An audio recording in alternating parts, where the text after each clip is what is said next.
నా ప్రభు చెప్పిన మాటలను అనుసరించి తగ్గించుకొని బ్రతకడం తప్ప వేరే ప్రత్యామ్నాయం లేదని ఎరిగి ఆచరించాను.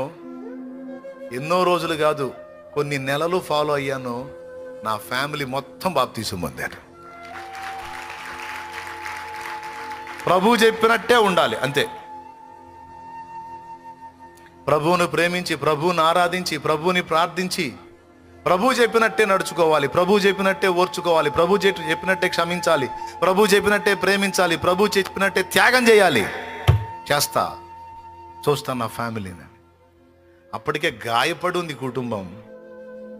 ఎంతగా అంటే కుటుంబం మొత్తం కలిసి చచ్చిపోదామన్నంతగా, అంత ఛిద్రమైపోయి ఉంది కుటుంబం.